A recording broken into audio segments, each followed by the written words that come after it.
జమ్మూ కాశ్మీర్లోని పహల్గాంలో చోటు చేసుకున్న ఉగ్రదాడితో భారత్ పాకిస్తాన్ల మధ్య యుద్ధ మేఘాలు కమ్ముకుంటున్నాయి.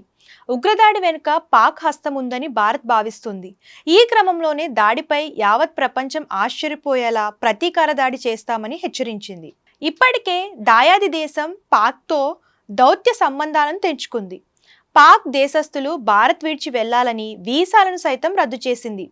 ఇండియా నిర్ణయంతో పాక్ కూడా అన్ని రకాల ట్రేడింగ్స్ను రద్దు చేసుకుంది.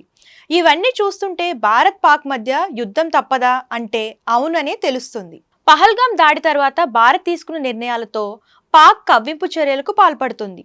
అరేబియా సముద్రంలో కాల్పుల విన్యాసాలు ప్రారంభించింది.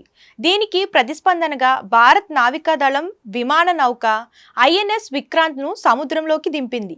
కాగా ఐఎన్ఎస్ విక్రాంత్లో MiG-29K ఫైటర్ జెట్లు, దాడి హెలికాప్టర్లు మోహరించాయి. అలాగే Indian air force war game exercise నిర్వహించింది. పర్వతాలు, భూతల లక్ష్యాలను దాడి చేసే సామర్థ్యాలపై ప్రత్యేక దృష్టి సారించింది. ఈ ఎక్సర్సైజ్లో రాఫెల్ యుద్ధ విమానాలు పాల్గొన్నాయి. ఇక పశ్చిమ బెంగాల్ హషిమారాతో పాటు పంజాబ్లోని అంబాలాలలో వైమానిక దళం 2 రాఫెల్ స్క్వాడ్రన్లను మోహరించిందని తెలుస్తుంది. ఇందులో భాగంగా శత్రు స్థావరాలపై దాడులు, లాంగ్ రేంజ్ అటాక్ వంటి వాటిని నిర్వహించాయి. కాగా రాఫెల్ ఫైర్ జెట్లు సరిహద్దు ప్రాంతాలకు దగ్గరగా ప్రయాణించాయని తెలుస్తుంది.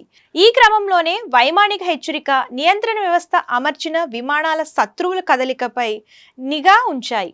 అదే సమయంలో పాక్ వైమానిక దళ జెట్లు కూడా బోర్డర్ దాటి ఎగురుతూ కనిపించాయి. భారత్ యాక్షన్తో దాయాది దేశం ఉక్కిరిబిక్కిరి అవుతుంది.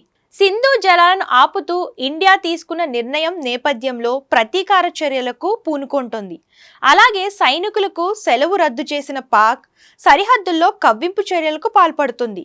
భారత్, పాకిస్తాన్ దేశాలు సైనిక బలాలను ప్రదర్శిస్తున్న నేపథ్యంలో ఈ పరిస్థితులు చూస్తే యుద్ధం తప్పేలా లేదని అర్థమవుతుంది.